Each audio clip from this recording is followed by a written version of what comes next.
Après le pont des Arches, héritage des siècles, le pont de Fragné est certainement le plus célèbre pont de Liège.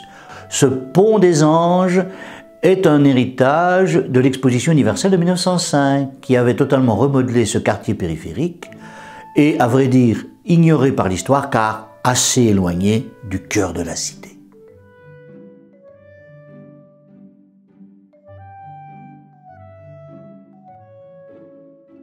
L'emplacement du nouveau pont fut choisi à l'endroit où la Meuse est rejointe par son confluent, l'Ourthe, au départ du quai de la Dérivation.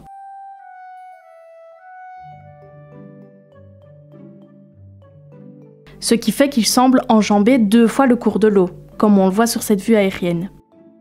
Mais ce n'est pas un pont en 2 parties comme on pourrait le croire. La deuxième partie est le pont de Fétine. Les travaux commencèrent en 1901 avec les fondations, pour se terminer 3 ans plus tard, en 1904, à temps pour la tenue de l'exposition universelle l'année suivante.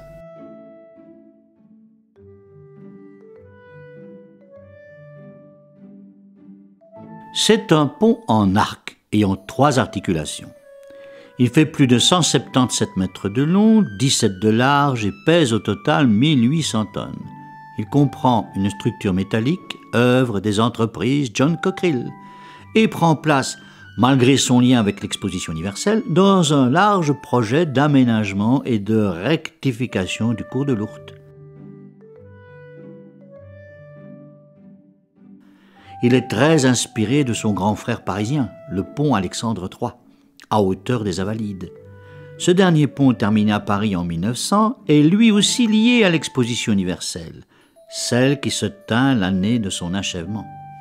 Ce grand frère également métallique est cependant composé d'une seule arche et conçu beaucoup plus large que le nôtre avec ses 45 mètres.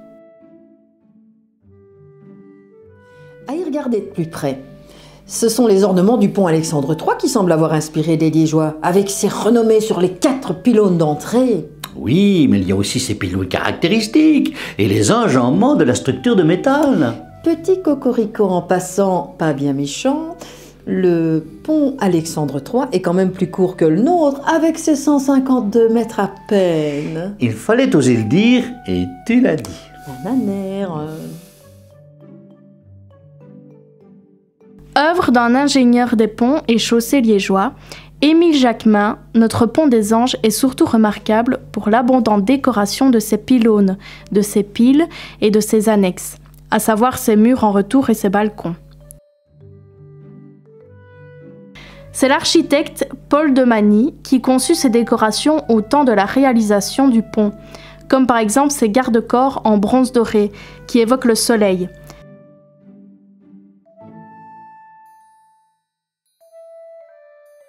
Tout comme les candélabres à 3 branches qui jalonnent la traversée.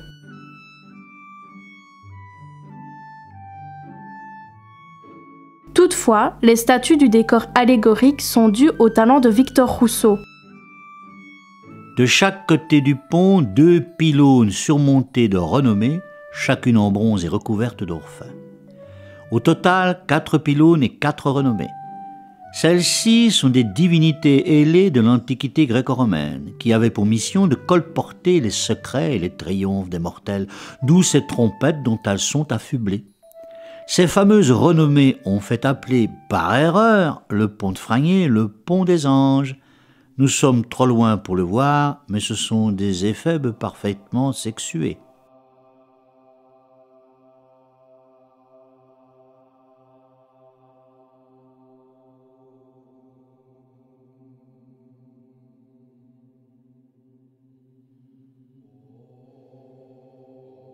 À ces renommées ne s'arrête pas l'apport des arts antiques, puisque Victor Rousseau a également appuyé à chaque pylône, des 2 côtés, des statues représentant des divinités allégoriques. L'une masculine est le vieux fleuve.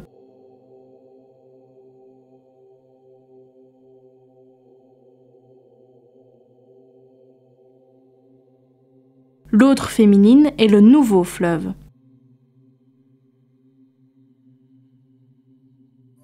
La nudité de cette dernière a convoqué la pudeur de ces dames de la Belle Époque, naturellement offusqué par tant d'intimité publique.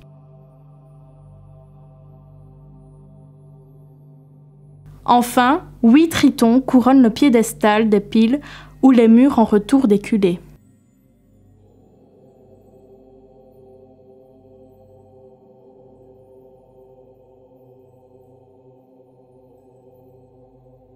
Pendant de longues décennies, le pont fut sillonné de tramways dont les rails ne furent retirés qu'en 1993.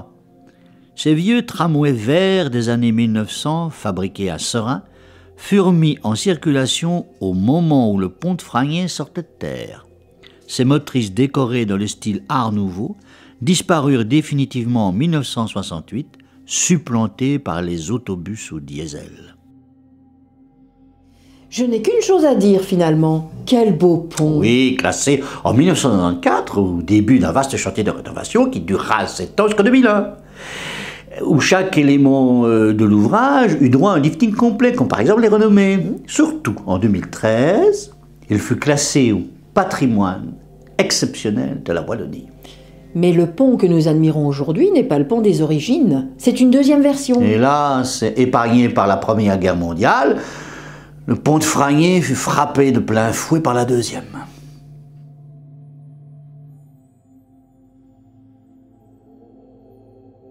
Le 10 mai 1940, l'armée belge procéda, sur ordre du ministère de la Guerre, à la destruction du pont.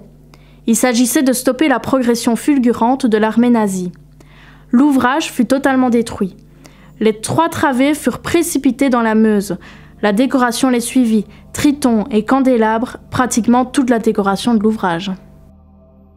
Mais le pont fut bien sûr reconstruit entre 1945 et 1948 en remplacement d'une passerelle métallique qui avait été mise en place pendant l'occupation.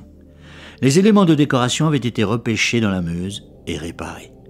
En particulier les statues des tritons et des divinités de l'eau, qui ne retrouvèrent leur emplacement qu'en 1959.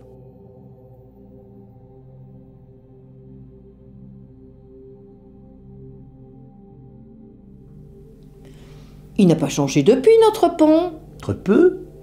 Oh, je sens que tu n'as pas aimé les perles ajoutées aux coquilles des tritons.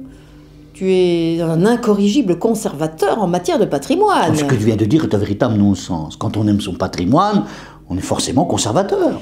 Tu sais très bien ce que je veux dire. Tu n'es pas ouvert à l'art moderne. Si, mais pas sur le dos du patrimoine. Oh là là, quel vieux réac, vraiment. J'assume.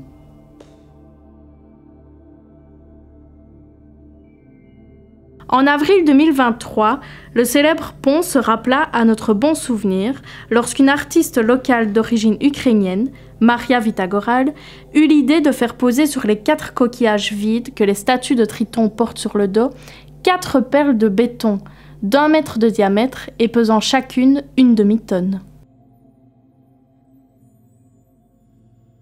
Comme on l'a dit, le pont de Fragnier est classé au registre du patrimoine exceptionnel de Wallonie. Et nombreux sont ceux qui pensent qu'il n'était pas nécessaire de modifier l'apparence des célèbres sculptures de Victor Rousseau qu'on voit de part et d'autre du pont. Qu'ils se rassurent, l'expérience qui se veut un dialogue entre l'art d'hier et l'art d'aujourd'hui doit s'achever au mois de novembre 2023. Les coquillages retrouveront alors leur nudité d'origine.